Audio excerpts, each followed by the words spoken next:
মানে মই একচুৱেলি বাৰু প্ৰদ্যুৎ বৰদলৈ কি কৈছে সেইটো কথা মই নাজানো। আমাৰ দলৰ তৰফৰ পৰা 31 জানুৱাৰীৰ ভিতৰত হ'লে ভাল বুলি কোৱা বুলি মই জানো যে 31 জানুৱাৰীৰ ভিতৰত সোনকালে হৈ গ'লে আমাৰ মানে কামবিলাক কৰিবলৈ ভাল হয়। বিশেষকৈ বিজেপি দলৰ কেইবাজনো মানে বিধায়কে আমাৰ দলত যোগদান কৰিবৰ কাৰণে আৰু বেলেগ বেলেগ দলৰ বিধায়কে আমাৰ দলত যোগদান কৰিবৰ কাৰণে কথা বাৰ্তা পাতি আছে। তদুপৰি অসমৰ কেইবাজনো ডাঙৰ ডাঙৰ ছাত্ৰ নেতাইও আমাৰ লগত কথা পাতি আছিলে। কিন্তু আমি যিহেতু ছিটবিলাক কনফাৰ্ম কৰি দিব পৰা নাই, ছিটবিলাক কনফাৰ্ম কৰি দিব নোৱাৰাৰ কাৰণে ডাঙৰ ডাঙৰ শিল্পী, ছাত্ৰ নেতা আৰু বিজেপি দল আৰু বেলেগ বেলেগ দলৰ বিধায়কবিলাকে আমাৰ দলত নিৰ্বাচন খেলিবৰ কাৰণে তেওঁলোকে আমাক আসন বিচাৰি আছে। কিন্তু ছিট শ্বেয়াৰিংটো হৈ গ'লে মানে তেতিয়াহ'লে কি হ'ব, তেতিয়াহ'লে আমি তেওঁলোকক আমাৰ দলত লৈ ল'ব পাৰোঁ।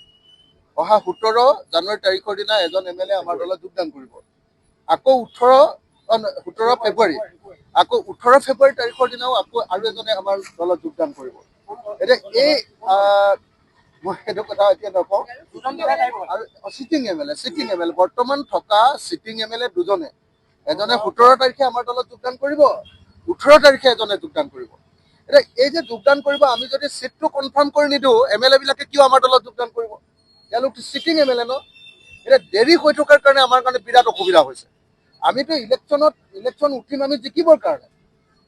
যদি জিকিব পৰা মানুহবিলাকক সোনকালে চিটটো দি দিব নোৱাৰোঁ, কনফাৰ্মেশ্যন নাপালে কোন আমাৰ দলত যোগদান কৰিব কওক? সেইকাৰণে আমাৰ দলৰ ডাঙৰ বিপদ হৈছে যে অতি সোনকালে আমি চিটবিলাক কনফাৰ্ম কৰি দিব লাগে।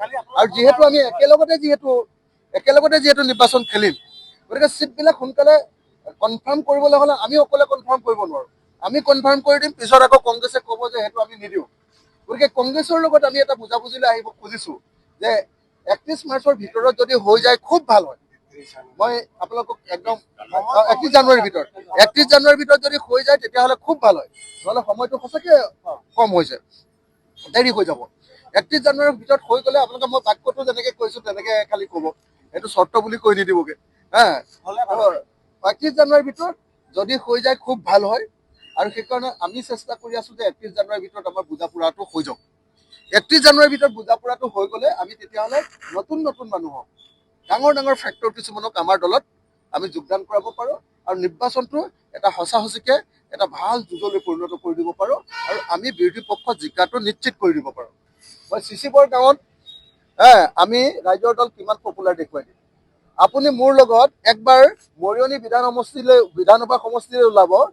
মৰিয়নি বিধানসভা সমষ্টিত, ডিমৌ বিধানসভা সমষ্টিত ৰাইজৰ দল কিমান পপুলাৰ দেখুৱাই দিম। আমি উজনিৰ পৰা নামনিলৈকে এই মুহূৰ্তত আটাইতকৈ জনতাৰ মাজত একদম ভিতৰত সোমাই যোৱা এটা দল হ'ল আমি ৰাইজৰ দল।